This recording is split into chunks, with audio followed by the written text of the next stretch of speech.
こんにちは。30代の日韓夫婦です。私は日本人夫の陽介と言います。こんにちは。韓国人妻のアジンと申します。私たちは、退職してから最近退職しました。違うな。笑いすぎ。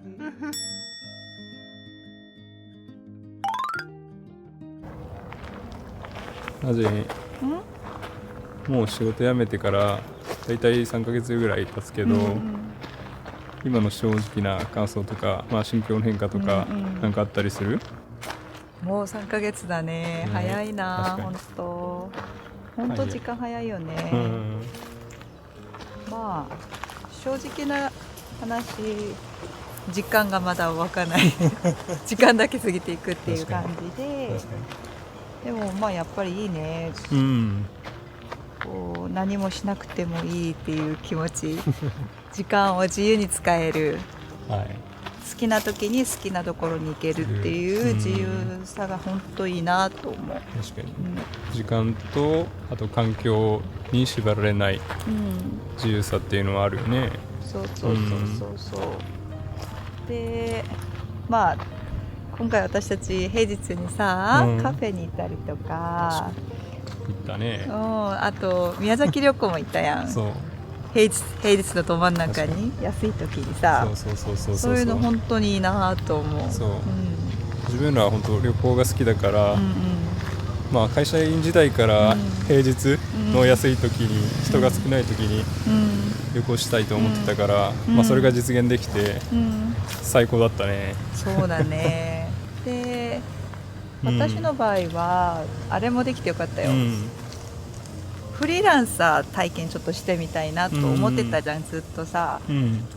でちょっとプチ体験みたいなことができて、例えばこの前韓国人向けに9種のガイドブックを出版してみたりとか、そうだったね。あとインバウンドのちょっと書類作成業務の業務委託としてやってみたりとかして、私がフリーランサーとして向いてるかどうかをちょっとだけ試してみるいい機会となったなと思う。確かに、だからこうやって時間ができると、やりたいことが、全てできて、彼にとっては本当に良かったと思うよね。よかったね。陽介はどうだった？さっき言ったその平日の旅行っていうのと、あと普段アラームをかけずに寝れるのが一番の幸せかもしれない。アラーム全然つけないつけなくてもいいよね。確かにそういった自由さはあるんかな。確かにいいね。でもさ私ね、大きな錯覚をしたことが1個あるの。私ってさ、すごい計画的な人だと思ったんだよね。なんか会社員時代にさ、朝早く起きてなんか英語の勉強したりとか、本を読んだりとかさ、そうだね。なるべく時間を有効活用した方だと思ってたんだよね。だから仕事辞めてからでも計画立てて、朝は運動して英語の勉強してとかやるかと思ったら、時間が余りすぎちゃってさ逆に後からでいいやと言って時間を無駄にすることが多かった。逆にちょっとキツキツの時間だったらこの時間にこれやらないといけないっていう風にできるけど、逆に自由がありすぎると、あんまり使えない人かも。それが分かった。そうだね、やっぱり計画的に動けない人は退職する前にある程度何をやりたいか計画しておいた方がいいかもしれないね。そうだね、そういう意味では、自分はめちゃめちゃ細かく計画を立てる派だからめちゃめちゃぴったし。確かに陽介は全部決めてる。もうカレンダー全部つけてるんだもんな。大体もう1年先まで計画してるから、全く問題ないというかぴったし合うかなって思う。退職してからやっぱり安定した、その給料っていうキャッシュフローがなくなると、本当買い物するとき、食事するとき、その金額に対してすごい敏感になってしまうことが多くなった気もするね。そうね、本当そうだね。確かに。張り切った方がいいと思うけど、張り切れないか。その辞める前から結構綿密に今年の予算とか決めて、そうスタート立てたやん。出たスタートしたんだけども、やっぱり収入がないっていうのはちょっと怖いというか。そうだ、あと最近その住民税とか保険料の支払い請求書が届いて、額なだけにそうね、結構ね税金だらけや最近。びっくりしたよね。どれぐらい税金準備しないといけないの？退職して。それは人によると思うけど、だいたい平均年収の400万ぐらいだったら、70から80万はかかるんじゃないかなっていう。70万から80万、事前にいくらかかるか、そのあたりも見積もっておかないと、退職してからびっくりすることになるよね。そうだね、私はもう全部その辺洋介に任せてるからもうちんぷんかんぷんです。ごめんなさい。私がやってきます。ありがとう。あと今回その退職してからさ、自分の実家の方に引っ越してきたわけだけどさ、普通だとやっぱ気を使ったりして、結構大変だと思うけど、正直どう？いい質問だね。韓国ドラマでさ、なんか姑関係厳しいのよく見るじゃん。なので正直ちょっと心配はあったんだけど、幸いに洋介のお母さん優しいから、そういうのはなくて、私一番いいなと思うのが、今まではなんか自分が仕事がうまいとか、なんかいいことしないと認められないことがあったから、自分が頑張らなきゃっていうのがあったの。でも今は母親の無条件の愛、私が存在するだけで何もやらなくても愛情を注いでくださるから、もう心の中がこう満たされた感じが、なんか今の年になってそれをちょっと感じてて、もうそれが本当いいなと思う。それは本当いいなと思う。確かに感じるな。実際韓国ではちょっと違う感じなの？韓国はね、最近は親世代も結構感覚が若いからさ、そういう姑関係厳しくないと思うんだけど、でもある程度やらないといけないっていうお互いの当たり前っていうのがあるからさ。なるほど。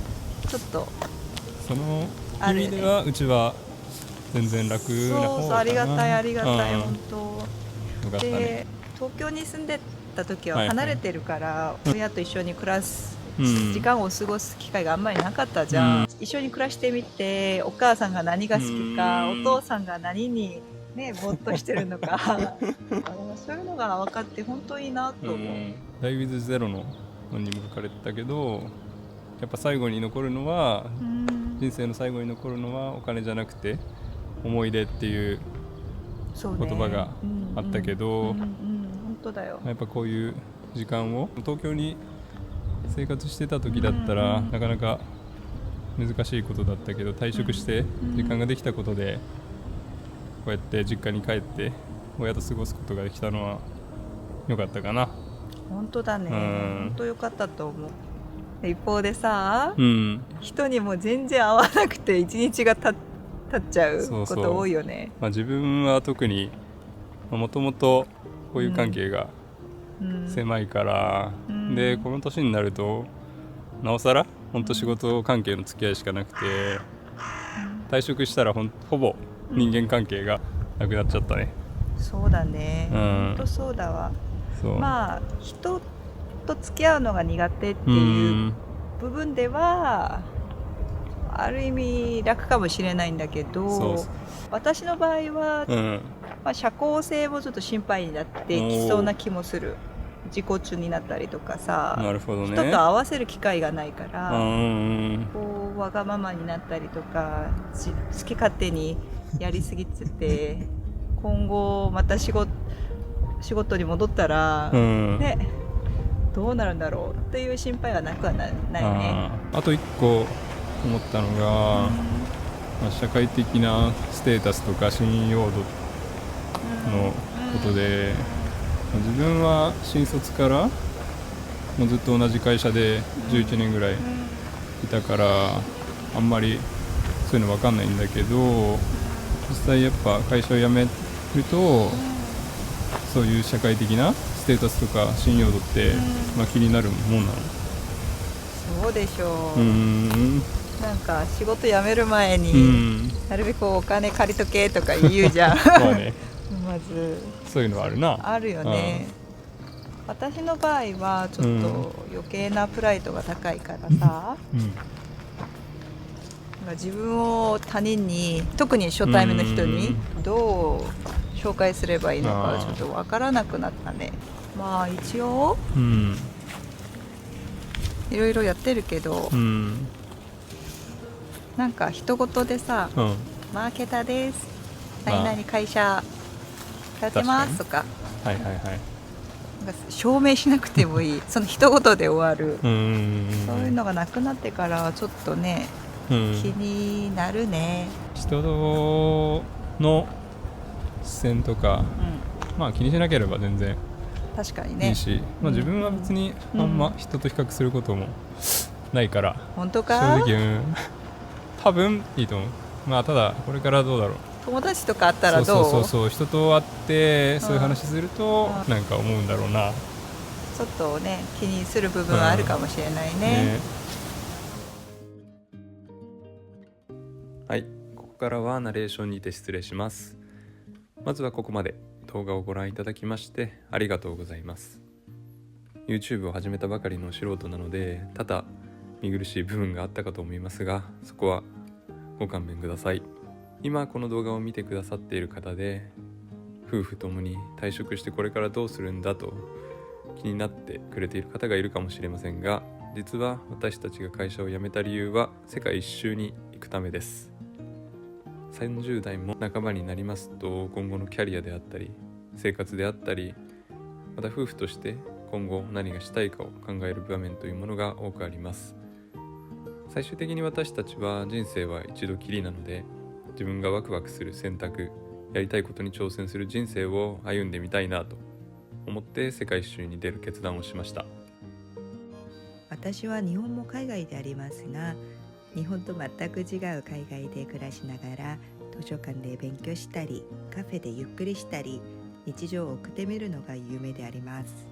これから世界一周に出発するまでの様子など動画を出していきますので、もし私たちと同じように世界一周に限らず海外旅行であったり、海外での生活や暮らし、そういったことに興味がある方がいらっしゃいましたら、ぜひチャンネル登録をしてお付き合いください。